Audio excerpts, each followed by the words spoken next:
I don't even know what would be good for Tomorrowland. Oh, maybe a hat, actually. I don't have a space hat. But I do have a Beauty and the Beast hat. I also don't have a red hat. We try not to own red hats in this house.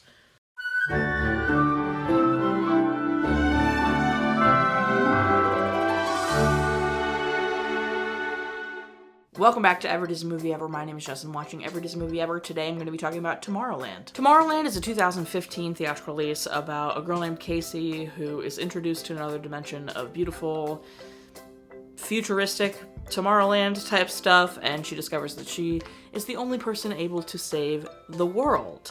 It is directed by Brad Bird, cinematography by Claudio Miranda, editing by Walter Murch and Craig Wood. Music by Michael Giacchino, and it's written by Brad Bird and Damon Lindelof. The film stars George Clooney as Frank Walker, Britt Robertson as Casey Newton, Raffey Cassidy as Athena, and Hugh Laurie as Nix. In 2010, Damon Lindelof started toying with the sci-fi idea of Tomorrowland. In 2011, it was actually greenlit, and he brought on Jeff Jensen to research and help.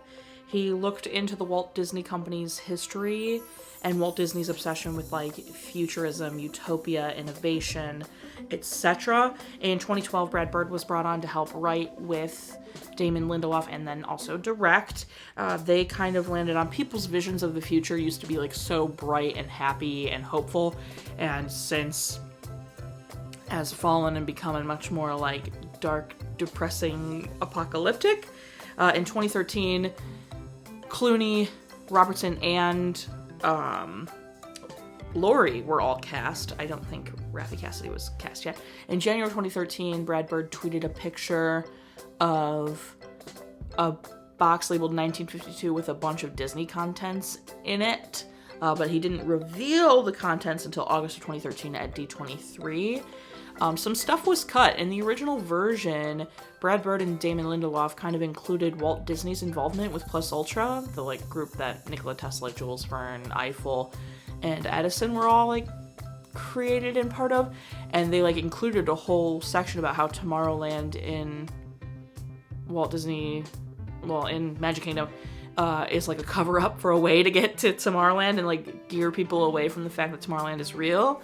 But it all got cut from the film, which was very interesting. And then there was also supposed to be a short that Pixar created that explained Plus Ultra and was supposed to play when Frank Walker, like, in It's a Small World goes down and is about to be, like, transported or whatever. Which I also think is interesting that it was cut and is a little suspicious. Filming went from August 8th-ish, 2013 to February 2014. Tomorrowland Cityscape did include Spaceship Earth and Space Mountain.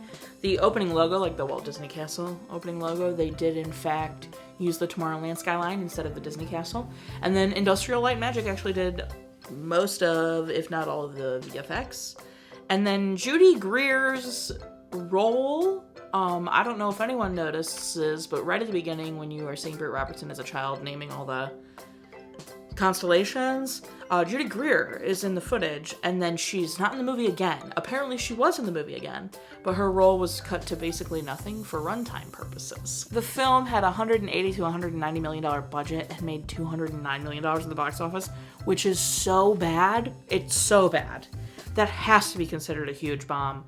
Unfortunate. It's got a 50% Rotten Tomatoes consensus. Ambitious and visually stunning, Tomorrowland is unfortunately weighted down by uneven storytelling. And it also has an alternate reality video game. The visuals were very good. I agree with the visually stunning and impactful part of the review, or the consensus, I should say. Especially the switch between worlds when she touches the pin. When she touches the Tomorrowland pin, wherever she's standing just immediately turns into Tomorrowland. It is absolutely gorgeous. So stunning. And the way they do that so seamlessly and so convincingly is really wonderful and amazing and really great to see. Young Frank's falling scene where he's trying to get his jetpack, that was really good. I loved the edit of that, it made it really intense. I'm like, oh my god, because he can't see anything through the fog, which was crazy. And then him like just trying to get to his jetpack and getting it in time and it working. It just, that was a really great sequence. Just that whole initial sequence of him being in Tomorrowland was really well done. And then the other sequence that I think shines in an edit way is the house sequence. Frank Walker's house with Casey when they're trying to avoid the robots and all the like bunker lockdown crap he's got going on. So impressive, well edited, well paced. It's a really great sequence. It's probably the standout sequence in the film, if I'm being honest. It's really strong and really well done. So this is framed in a way that Frank and Casey are telling the story to someone, so it kind of immediately like clues you into the fact that they're like, they succeed, which I'm not opposed to, I suppose. I think it could have been better if it wasn't framed that way and it was just from point A to point B and that's how we saw it. Because then maybe there were a little bit more higher stakes. Not that it wasn't high stakes because like the world was gonna end and everyone was gonna die, but I did like Casey interrupting him at the beginning of the movie, like him trying to tell it and then she kept interrupting him. I did like that. I thought that was interesting and fun, but overall, like, I don't know how effective that was. And the movie's really long, so you could have maybe saved time there. It's a Small World being access to another dimension portal was hilarious. I think Walt Disney would have loved that. I think he would have been all over that and thought it was really funny. And like, yes, please. Truly, I think he would have loved that. Like I've already said in the visuals, the pin and no pin, that's really standout. I think that's really fun. I think that's really cool. And the physics of that and how that works was kind of not fun because she kept hurting herself and could like really be in danger if she did that. So I think it's interesting in a sense. But the way she figured it out was cool. But then her walking through that whole field, like we were like, is she just like, and then she ended up in the water obviously. So yeah. Story-wise, I guess I kind of see what the critics are saying about uneven storytelling. For me, especially at the end, they really are pumping this whole, like, Casey's gonna save the world thing. Because she has so much hope. It also is very, like, over the top, I think. Like, the beginning of the movie is very depressing. Governments are fighting. And, like, listen, I think it applies more to today than it did in 2015, though. In 2015, I'm sure it also applied because we were coming up on lots of stuff. But anyway, I think this movie applies a little bit more to today than it does in 2015. With everything actually, like, I mean, not that it wasn't going on in 2015, but like today, like last year, we hit the climate change, like point of no return, like the political climate of the world is insane, you know, and there's just like all this kind of stuff, like it really does apply. And so in the beginning it feels very like this, which yes, but then they like push the hope and the like we can fix it mentality, which is true and I do think is necessary. I think this movie is more needed today than it was in 2015. I think movies like this are more needed today than they were in 2015. You know, we have a lot of post-apocalyptic or just apocalyptic depressing media. I think it'd be nice to have media that gives people hope. Not that there isn't media that gives people hope. You know what I mean? You are understanding what I'm saying. You know how in the movie she says you feed the wolf that grows is the wolf you feed, with the like wolf of hope and light, the wolf of despair and darkness. They're feeding the wrong wolf or whatever. I do believe that. My analogy has always been, you know, you water the seeds that are like the seeds that grow are the ones you water type situation. So if you're like constantly thinking negative thoughts about yourself, those thoughts are going to grow. Or if you're like trying really hard to think positively, those will grow and it becomes easier, it becomes habitual. Anyway, I digress. Basically, it's a little like over the top, hits you across the face with it. All the messages, where I feel like if they were like maybe a little bit subtler with the points, but also it's the whole point. I don't know. I get where they're coming from with like, it could be a little over the top if it was over the top, whatever. And then my biggest gripe is they put this big heavy, it has to be Casey to save the world because she's the one that made the flicker or whatever. But then when it comes to actually blowing up the thing, Frank does it with Athena, which I loved having a Frank and Athena solo moment because that's where we get one of the best lines in the movie. But like, it was very like, she's gonna save the world, she's gonna save the world. She comes up with the idea and realizes why the world is going to end. And then she's going up there to try and blow it up or whatever, but then that's just like completely taken away from her. So I wish like Frank and Casey would have done it together because then they like reopened Tomorrowland together. And I don't know, it's just, it felt a little bit like, well, whose story is it? Is it Frank's or is it Casey's? And then if it's both of theirs, like they both need to be doing this stuff. Like I get that she came up with the idea and then Frank, but like Frank, George Clooney Frank isn't introduced until a decent chunk into this movie. So I don't know. I get the uneven storytelling, but I don't think it's like 50% Rotten Tomatoes worth. There's also a Beagle Bomb Dog.